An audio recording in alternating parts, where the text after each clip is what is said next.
Imagine this: a man who defined grace, elegance, and perfection in dance. A legend whose name became synonymous with Hollywood's golden age, steps onto a set one last time. But this isn't a grand stage, nor is it a glamorous movie set. It's a cheap sci-fi TV show, and he's 80 years old. This is the untold story of Fred Astaire's final performance. A moment hidden from the world for years, now revealed. And it's as heartbreaking as it is beautiful. Stick with me, because this isn't just a story about dance. It's a story about love, legacy, and a quiet goodbye that will leave you in awe. Fred Astaire, born Frederick Austerlitz in Omaha, Nebraska in 1899, was destined for greatness. His parents, German-Austrian immigrants, saw potential in their children early on. Fred's older sister, Adele, was a natural performer, and their mother, Johanna, decided both children should train in dance and music. Fred wasn't initially interested, but as he watched Adele practice, he began mimicking her steps. Before long, he was just as good, if not better. By the time Fred was 6, the family moved to New York City to pursue a career in entertainment. It wasn't easy. They had little money, no connections, and Fred's father lost his job shortly after the move. But Fred and Adele persevered, enrolling in the Alviane Master School of the Theatre and Academy of Cultural Arts. They debuted in a small theatre in New Jersey, wearing everything from top hats to lobster costumes. It was odd, but it worked. Soon, they were touring the vaudeville circuit, captivating audiences with their mix of comedy and dance. By the 1920s, Fred and Adele were Broadway sensations. Their big break came in 1924 with Lady Be Good, a musical featuring songs by George and Ira Gershwin.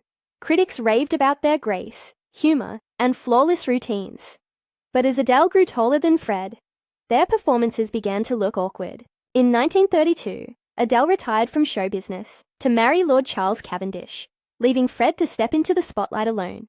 It was a turning point. Fred's first major solo success came with Gay Divorce, where he introduced a romantic dance style that would define his career. Hollywood came calling, and in 1933, Fred Astaire arrived in Tinseltown, ready to prove himself. But Hollywood wasn't kind at first. His initial screen test at RKO Pictures was brutal. Can't sing, can't act, slightly balding, can dance a little. Ouch. That kind of feedback could have ended his career before it started. But Fred wasn't one to give up. His first film role was a small part in Dancing Lady, alongside Joan Crawford. It wasn't much, but it got him noticed. Then came Flying, down to Rio, where he danced with Ginger Rogers for the first time. Their chemistry was electric, and audiences couldn't get enough. Despite Fred's initial reluctance to team up with her, the studio pushed for it, and the rest is history. Between 1933 and 1939, Fred and Ginger starred in 9 films together, including Top Hat and Swing Time. Their routines weren't just dances. They were storytelling. Every step, every movement had meaning. Fred's perfectionism was legendary. He rehearsed for months, often practicing from 9 a.m. to 6 p.m. every day. He even re-recorded his tap sounds in post-production to ensure they were flawless. Ginger once joked about how sore her feet were from rehearsing in high heels. But the results were worth it. Their films were massive box office hits, and they changed the way dance was used in cinema. But Fred's career wasn't just about Ginger Rogers. He danced with some of Hollywood's biggest stars, including Rita Hayworth and Judy Garland. In You Were Never Lovelier, 1942, he and Hayworth practiced in a room above a funeral parlor, stopping whenever a procession passed by. It was an unusual setting, but their chemistry on screen was magical. In Easter Parade, 1948, Fred stepped in at the last minute after Gene Kelly was injured. The film became the highest-grossing musical of the year, featuring unforgettable numbers like Stepping Out with My Baby. Fred's ability to adapt and reinvent himself kept him relevant as Hollywood changed. By the 1950s, Fred was ready to leave Hollywood behind.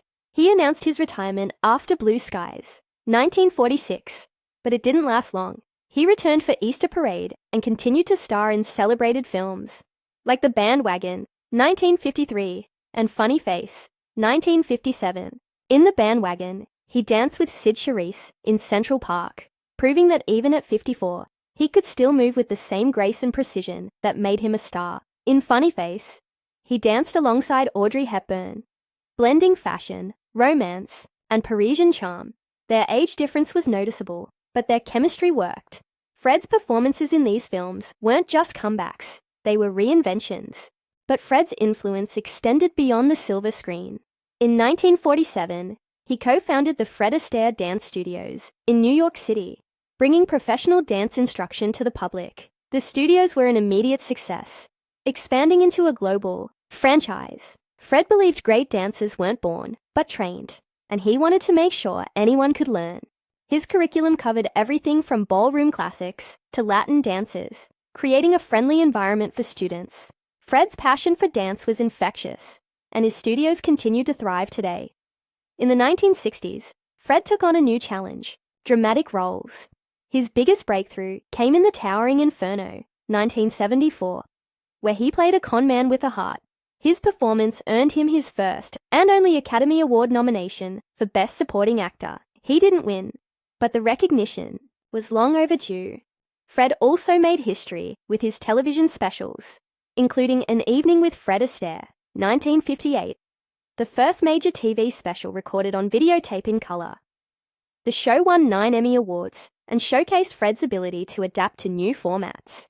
But if there's one moment that truly defined Fred's ability to push the limits of performance, it was his famous dance sequence in Royal Wedding, 1951. In the number You're All the World to Me, Fred appeared to dance on the walls and ceiling of a room. The effect was created using a rotating barrel set, a massive steel structure that turned while the camera and cameraman were strapped into rigs that moved with it. The furniture and props were bolted down or magnetized to keep them in place. This complex setup created the illusion that Fred was floating effortlessly from the floor to the walls and then onto the ceiling. The number was so ahead of its time that decades later, Lionel Richie recreated it for his 1986 music video, Dancing on the Ceiling. Even today, the sequence is considered one of the most innovative dance moments in film history. Fred's personal life was just as fascinating as his career. In 1933, he married Phyllis Livingston Potter, a New York socialite. They had 2 children together, Fred Jr. and Ava. But in 1954, Phyllis was diagnosed with lung cancer and passed away at just 46 years old. Fred was shattered. He nearly walked away from his role in Daddy Longlegs, 1955, unable to imagine performing without her support. For decades after her passing, he stayed single, focusing on his children and career. But in 1980, at 81 years old, Fred remarried. His new wife was Robin Smith, a professional jockey 45 years younger than him. Their shared love for horse racing brought them together, and they stayed married until Fred's passing in 1987. Fred Astaire spent his life dancing across movie screens, his steps light, his movements effortless. But when he made his final on-screen dance appearance, it wasn't in a classic musical. It was on Battlestar Galactica, a science fiction TV show set in space. The episode, The Man with 9 Lives, aired on January 28, 1979. Fred was 80 years old. He played Captain Dimitri, a smooth-talking con man pretending to be Starbuck's long-lost father. It was a surprising role for a man known for elegance, yet he fit right in. Fred didn't seek out the role for himself. His grandchildren loved Battlestar Galactica and often talked about it. Their excitement made him curious. Instead of just watching with them, he called producer Donald P. Bellisario to ask if there was a part for him. Bellisario was stunned. He reportedly said, "Mr. Astaire, I will write a 2-hour episode around you." The episode ended up being 1 hour, but it gave Fred a chance to do what he did best: dance. At first, Fred wasn't sure about it.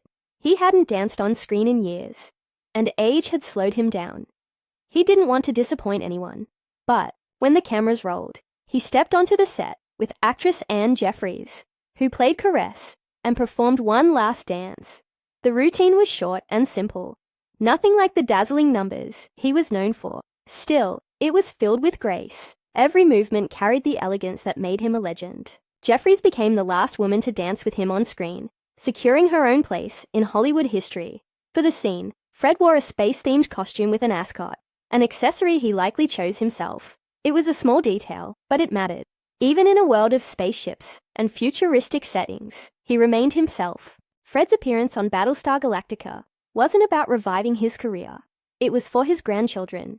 It was his way of stepping into their world and making them smile. That made it more than just a television moment. It was a farewell to his audience, a quiet goodbye to the art he had mastered. 8 years later, on June 22, 1987, Fred Astaire passed away at the age of 88. The cause was pneumonia. The world lost not just a dancer, but a man who had changed entertainment forever. Tributes poured in from around the world. President Ronald Reagan called him a legend. Mikhail Baryshnikov said he was perfection. Gene Kelly, his longtime friend and rival, honored a man who set the highest standards. Irving Berlin, who had written songs for Fred, described him as irreplaceable, but the most touching tribute came from Fred himself. In his final moments, he turned to his wife, Robin, and made a simple request. He asked her to tell his fans how much they had always meant to him. Even at the end, he was thinking about the people who had supported him, the ones who had watched him dance, and believed, if only for a moment, that magic was real. But Fred's legacy didn't end with his passing. In 1997, 10 years after his death, a vacuum cleaner commercial used a digitally altered version of him dancing. Fans were furious. Fred had been clear about his wishes.